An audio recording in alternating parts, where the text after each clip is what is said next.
much, Tom, for your very kind words. It is indeed a pleasure to be here and to have this meeting today, a very small meeting that we decided to hold when we thought of this conference to be held among the union leaders of various countries who were supposed to attend, and for some reason or another during the last few days told us they were unable to come. We were also hoping to have the Manuel Cubas from the Confederation of Venezuelan Workers. He was unable to come here because of certain problems that were not of his will. We have three brothers in Colombia who are lost somewhere in Miami. It is a little difficult to find Casa Bacardi. We hope that they will be joining us very soon. I believe the best way to begin this conference, other than this being a very brief panel and a very informal meeting, it would be best if each one of you here present introduce yourselves and tell us what organization you belong to, and then have a short or brief exchange among us all so that we can share. The Colombian brothers have just arrived. Welcome. They found it rather difficult to find this place.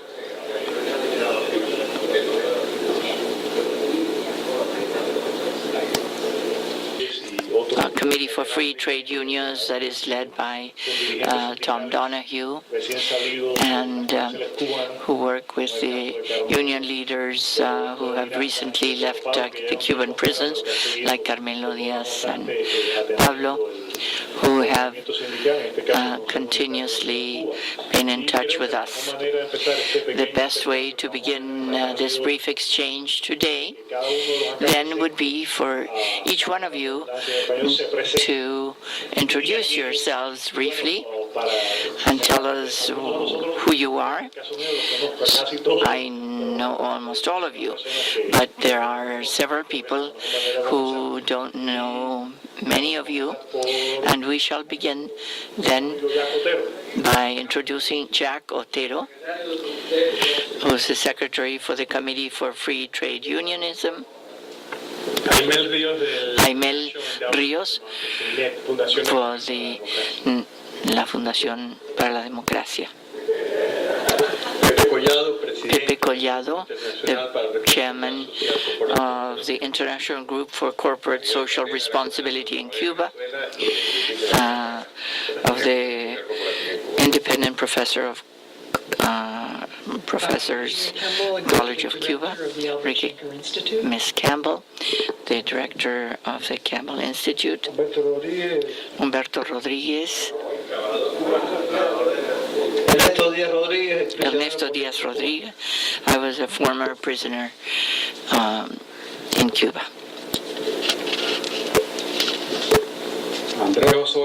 Andrés Osoria of the International Builders Association.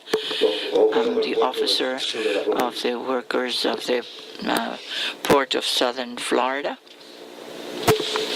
Port Workers Union, Soledad, and I'm the advisor for the political prisoners in Cuba, José León Rodríguez. I'm the Secretary for International Affairs for the Confederation of Colombian Workers, CTC, as we know. Víctor Castellanos from Medellín. Jorge Trello, President of the National Federation of Public Workers of Bogotá, Colombia.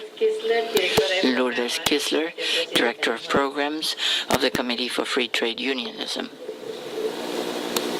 Richard Torres, originally a worker of the Transportation Workers Union, worked previously with Jacques Otero, and now I'm assisting Lourdes and the other brothers and sisters in this conference.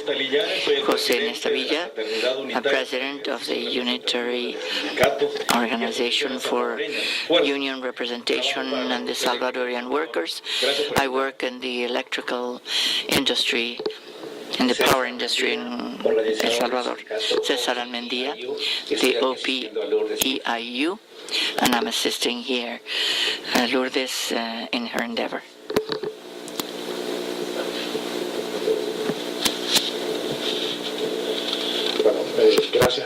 Thank you.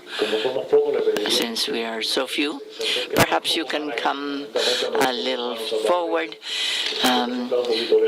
so that we don't have our Salvadorian friend left so alone. The best way we can continue this meeting is to yield the floor to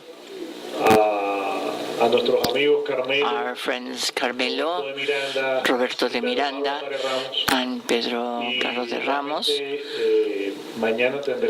And tomorrow we will have a fuller session where we will speak of the political, economic, and social problems in Cuba at the present time, and specific panels where we will go further in depth on this issue. And perhaps those from the labor movement of Latin America can get to meet our friends from Cuba and the treatment they have received just for being union leaders, and the fact that they had independent unions that were not part of the Cuban Workers' Federation,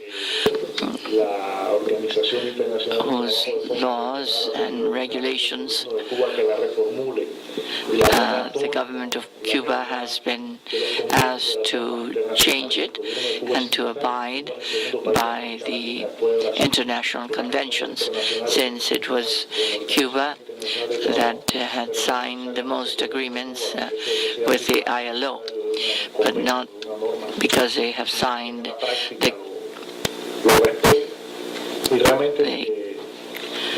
these laws. Does that mean that they are respecting them? So I think that perhaps Brother Carmelo can speak of what is really happening in Cuba today, and then we would continue with Professor Roberto de Miranda, who will be able to tell us some information on a very important sector, a sector that was one of the jewels of the crown of Cuba, the education sector, which is a total disaster today. It's not that it was any marvel at the beginning of the revolution, but it is the sector that is suffering the hardest from the economic impact of the present situation in Cuba. Maybe they can tell us a little bit about what the independent union movement in Cuba has been doing. Carmelo.